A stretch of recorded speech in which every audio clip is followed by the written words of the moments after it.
Good evening, welcome to the 7 o'clock English news from the Sultanate of Oman Television. First, the headlines. The Minister of Health reports 9 deaths and a new 1,327 confirmed cases of COVID-19.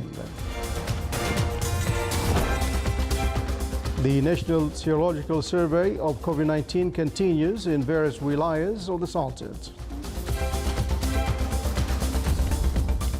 And the coronavirus infects at least 13.59 million people and kills more than 584,000 worldwide.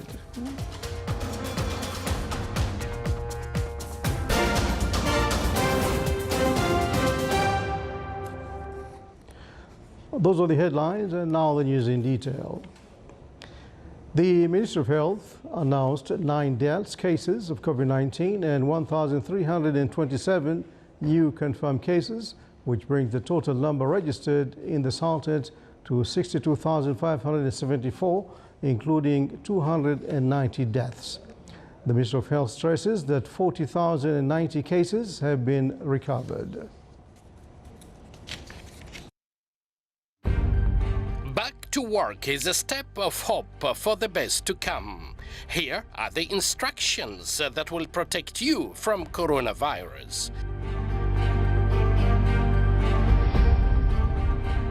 Wear masks while leaving your house by following proper procedures.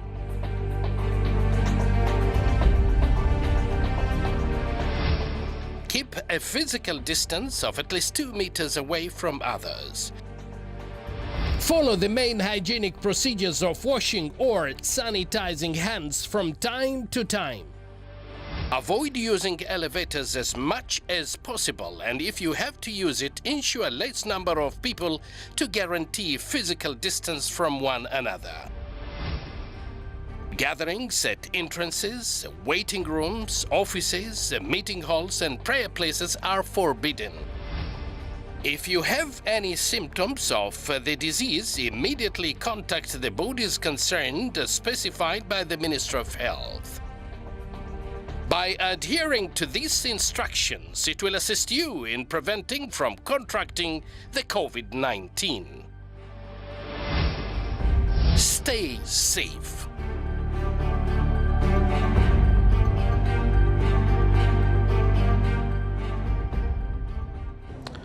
The Minister of Health is conducting the National Serological Survey of COVID-19.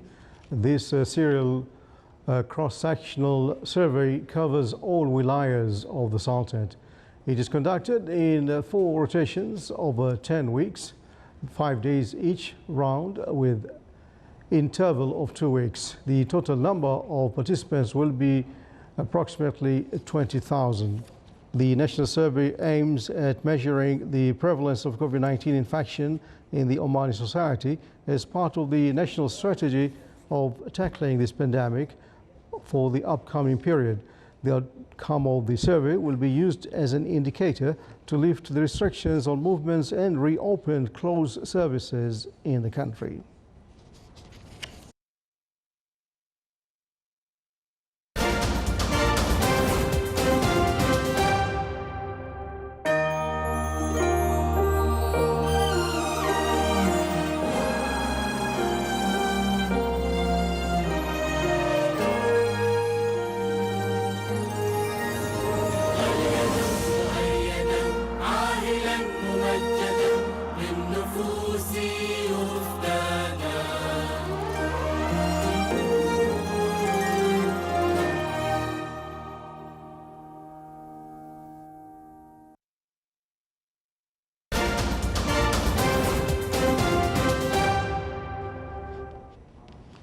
The novel coronavirus has killed at least 544,355 people since the outbreak emerged in China last December. At least 13.59 million cases have been registered in 196 countries and territories. Of these, at least 7.41 million are now considered recovered. The United States is the worst hit country with 137,419 deaths from 3.5 million cases. At least 1.1 million people have been declared recovered. After the US, the hardest hit countries are Brazil with 75,366 deaths from 1.97 million cases, Britain with 45,053 deaths, Mexico with 36,096, and Italy 34,997 deaths. Europe overall has 204,036 deaths from 2.9 million cases. Asia has registered 46,283 deaths from 1.9 million cases. The Middle East, 21,592 deaths, and Africa, 14,042.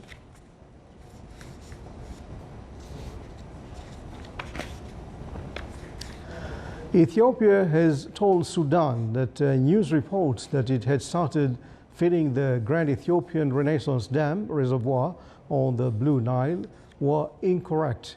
Ethiopia's chargé d'affaires in Khartoum also told a senior Sudanese foreign ministry official in a meeting that his country had not closed the dam gates.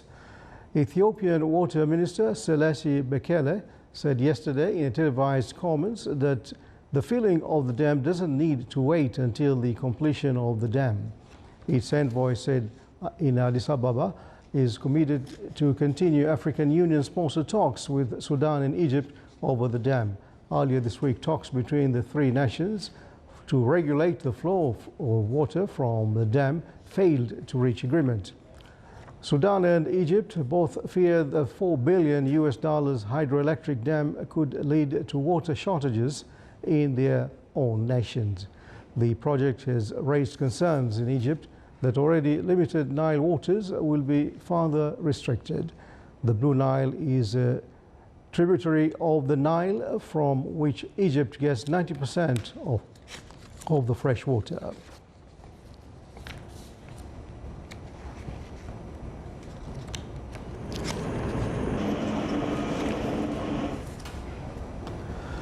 Azeri President Ilham Aliyev sacked his foreign minister today after accusing him of meaningless negotiations with neighboring Armenia amid the flare-up of hostilities between two South Caucasus countries.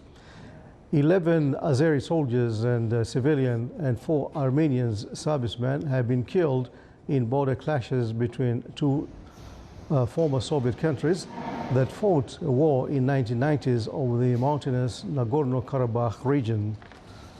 Aliyev said Foreign Minister Eymar Mamedyarov did not do enough to try to resolve the conflict.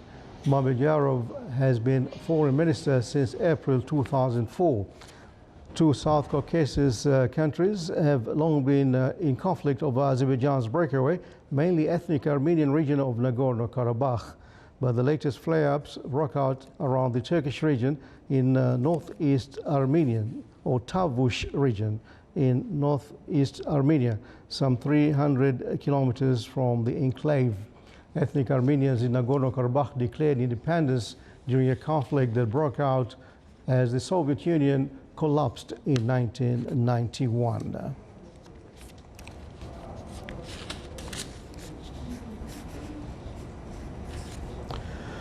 Shares of Twitter dropped more than 4% in a pre-market trading today, a day after hackers gained access to the social media company's internal systems to hijack accounts of several politicians, billionaires, celebrities, and companies.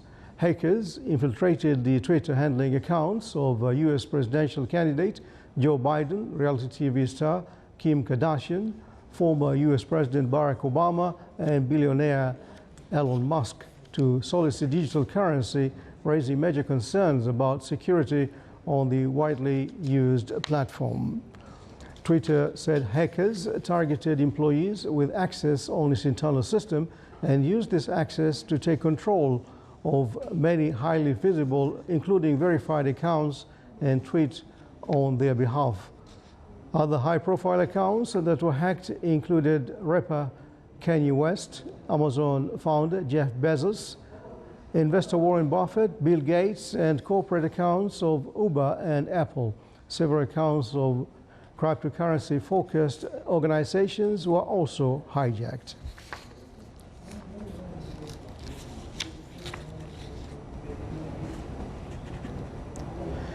The death toll from flash floods in Indonesia's South Sulawesi province rose to 32 today, with 16 people still missing.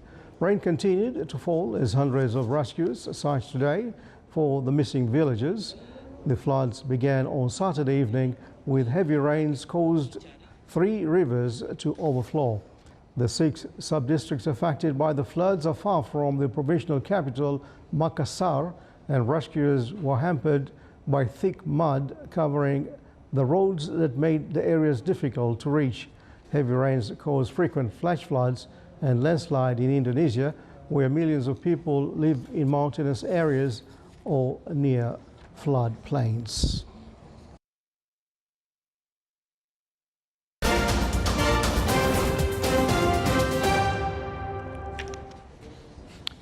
Now back here in the Sultanate, in coordination with the Admission Center of the Ministry of Higher Education, Military Technological College received applicants from General Diploma Program. Students will undergo a series of medical checkups and interviews to screen candidates. Successful applicants will be admitted to the college, which has taken all necessary measures to guidelines set by the Supreme Committee on COVID-19, including admissions and orientation processes for students.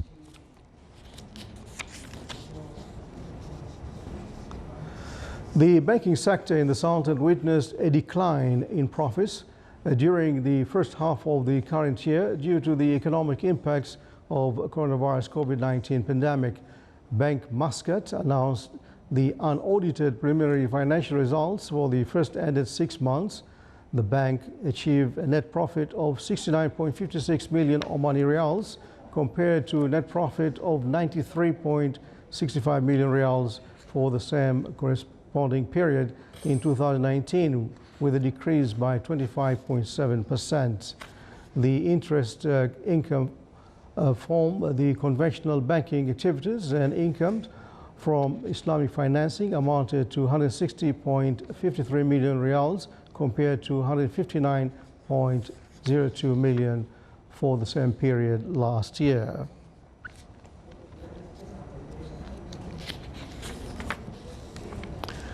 In coordination with the Supreme Committee to discuss mechanisms to deal with the developments resulted from the coronavirus COVID-19 pandemic, the Ministry of Agriculture and Fisheries Wealth agreed to give permission to beekeepers to transfer their beehives from the northern governorates of the Sultanate to the governorate of Dhofar during the period from July till October.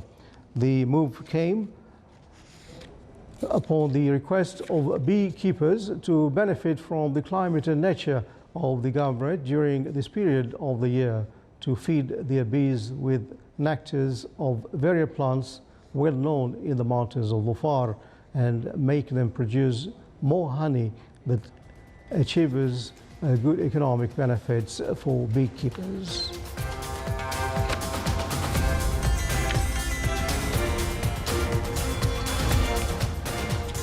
This is the Sultan of Oman Television. Before tonight's bulletin, here are the main points once again.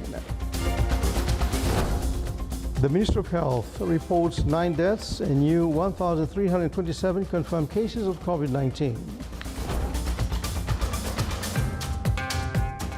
The National Serological Survey of COVID-19 continues in various wilayas of the Sultanate.